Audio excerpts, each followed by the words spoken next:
মুসলমানরা নাকি সন্ত্রাসী, মুসলমানরা নাকি পৃথিবীতে অশান্তি সৃষ্টি করছে। অথচ গোটা পৃথিবীর যেখানেই যুদ্ধ চলছে আপনি দেখবেন অস্ত্রের নিচে তাকালে দেখবেন মুসলমানের চেহারা, আর কোন ধর্মের মানুষের চেহারা আপনি দেখতে পাবেন না।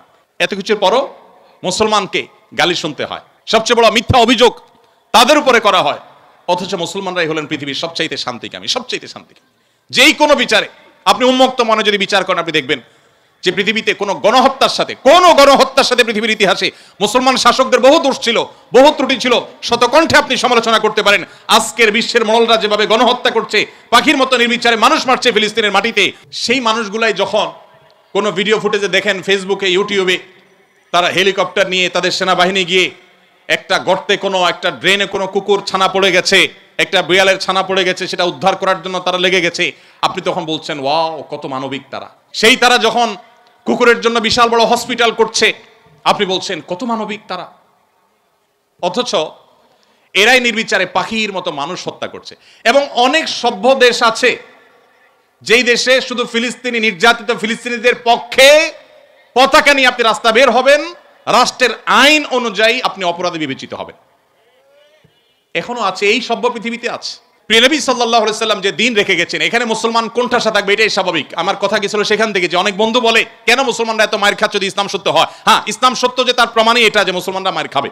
মুসলমানরা কখনো জুলুম করবে না, জুলুমের শিকার হতে পারে, মুসলমান কখনো জালিমের আসনে যাবে না। ব্যক্তিগত পর্যায়ে মুসলমান জালিম থাকতে পারে, সামষ্টিকভাবে সামগ্রিকভাবে বিশ্ববাসীর উপরে জুলুম এটা ছড়িয়ে দিবে, জুলুমের স্টিম রোলার চালাবে মুসলমানরা সামষ্টিকভাবে, এটা কোনোদিন হয়নি, ইতিহাসে কোনোদিন হবেও না। অতএব যারা মনোবেদনায় আছেন, কষ্টে আছেন, বিপদে আছেন, ভেঙে পড়েন যে এত বিপদ কেন, তারা নিজেদেরকে অনেক সময় মনে করেন যে আমি অপরাধী। না, এটা বরং সান্ত্বনার ব্যাপার। যে যত ইমানদার হবে তার জীবনে যত পরীক্ষা আসবে তার থেকে তত কষ্ট করতে হবে এবং কষ্টের মধ্য দিয়ে পার হতে হবে। ইমানদারের সাফল্য হলো যে যত কষ্টই হোক না কেন, একভাবে না একভাবে এই কষ্ট শেষ হবে। কোনোভাবে যদি শেষ না হয়, মৃত্যুর মাধ্যমে শেষ হবে। এরপর যদি আল্লাহ তাআলা আমাকে জান্নাত অফার করেন যে বান্দা তুমি অনেক কষ্ট করেছো, তোমাকে আমি জান্নাত অফার করছি, তাহলে আমার সারা জীবনের কষ্টের বিনিময়ে অনন্তকালের জান্নাত পেয়ে গেলে এটা নিশ্চয়ই লাভজনক ডিল। দুঃখ বা কষ্টে যখন থাকি তখন আমরা সাধারণত এই বিষয়গুলোকে এভাবে অনুভব করতে পারি না, একটু কষ্ট হয়। যখনই আমি দুঃখে পতিত হব, আমাদের নবীজির কথা স্মরণ করব যে তার চাইতে দুঃখে কেউ ছিল না, সবচেয়ে কষ্টে ছিলেন, কিন্তু তার চাইতে সাকসেসও পৃথিবীতে কেউ ছিল না। কি অর্থে সফল? ওই যে তার মিশনকে তিনি সবচেয়ে ভালোভাবে বাস্তবায়ন করেছেন। প্রথম এবং দ্বিতীয় বিশ্বযুদ্ধের মধ্যে 100 মিলিয়ন মানুষ হত্যা করতে হয়নি। তার আদর্শকে তিনি পৃথিবীতে অত্যন্ত চমৎকারভাবে প্রতিষ্ঠা করে গেছেন, সবচেয়ে শান্তিপূর্ণভাবে, সবচেয়ে কম মানুষের জীবনের মূল্যের বিনিময়ে। তো অতএব কষ্ট যখন হবে আমাদের সবর করতে হবে ওই কথা চিন্তা করে। আমাদের সমাজে একটা কুসংস্কারাচ্ছন্ন বিশ্বাস আছে এখনো, গ্রামে গঞ্জে এমনকি শহরে অনেক মানুষ আছে, কারোর যদি বিপদ আপদ পিছ না ছাড়ে, একের পর এক বিপদ লেগেই আছে। দেখবেন অনেকে কমেন্ট করে লোকটা কত বড় অপরাধী হলে একটার পর একটা বিপদ লেগে আছে, কত খারাপ মানুষ। অথচ একটার পর একটা বিপদ লেগে থাকা এটা মানুষের খারাপ হওয়ার কোনো প্রমাণ নয়। একটা মানুষ ফেরেশতার মতো ভালো মানুষ হয়েও তার উপরে বিপদ হতে পারে, বরং কখনো কখনো লাগাতার এবং ধারাবাহিক বিপদ এটা তার সততার, আল্লাহ ভীরুতার, আল্লাহর নেককার বান্দা হওয়ার প্রমাণও হতে পারে। তো এই জন্য আমরা যারা বিপদগ্রস্ত আছি তাদের জন্য সান্ত্বনা হলেন নবী করিম সাল্লাল্লাহু আলাইহি সাল্লাম। আল্লাহ আমাদেরকে ধৈর্য ধারণ করার তৌফিক দান করুন। অনেক মুসলিম বন্ধুরা প্রশ্ন করেন, ইসলাম যদি সত্য ধর্ম হয়, আল্লাহর অস্তিত্ব যদি সঠিক সত্য হয়, নাউজুবিল্লাহ, এরকম প্রশ্ন অনেক মুসলমানের সন্তান করেন, তাহলে মুসলমানরা কেন গোটা পৃথিবীতে মার খাচ্ছে? কেন ফিলিস্তিনেও আমরা দেখি বোমের নিচে মুসলমান?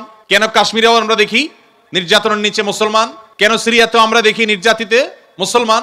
কেন ইরাকে আমরা দেখি মার খাচ্ছে মুসলমান? কেন আফ্রিকা আমরা দেখি মার খাচ্ছে মুসলমান? কেন বার্মায় দেখি আমরা মার খাচ্ছে মুসলমান? কেন চায়নার উইঘুরে দেখছি আমরা মার খাচ্ছে মুসলমান? পৃথিবীর যেখানেই মার খাচ্ছে দেখবেন মুসলমান মায়ের নিচে আছে, উপরে মুসলমান নেই, তারপরও পৃথিবী বলবে মুসলমান সন্ত্রাসী। আমাদের অনেক মুসলমানকে তারা কনভিন্স করে ফেলেছে, অনেক মুসলমানের সন্তান কনভিন্স হয়ে গেছে, হ্যাঁ তাই তো, মুসলমানরা অনেক অশান্তি সৃষ্টি করে। 100 মিলিয়নের বেশি মানুষ হত্যা করা হয়েছে দুইটি বিশ্বযুদ্ধে, মুসলমানরা করেছে। মুহাম্মদ সাল্লাল্লাহু আলাইহি সাল্লাম তার আদর্শকে পৃথিবীতে প্রতিষ্ঠিত করতে গিয়ে 27টি যুদ্ধে তাকে সশরীরে অংশগ্রহণ করতে হয়েছে। এই সকল যুদ্ধে যত মানুষ মারা গেছে সবগুলোর যোগফল কত জানা আছে আমাদের কারোর? মাত্র 1000 মানুষ। এর মধ্যে 600 জন বিশ্বাসঘাতকতার অপরাধে দণ্ডিত হয়ে মৃত্যুদণ্ডের মুখোমুখি হয়েছে, আর বাকি 400 মানুষ মারা গেছে 27টি যুদ্ধে। কল্পনা নয়, গল্প নয়, বাস্তব। একটা ইউনিয়ন দখল করতে গিয়ে তো 400 বেশি মানুষ মারা যায়।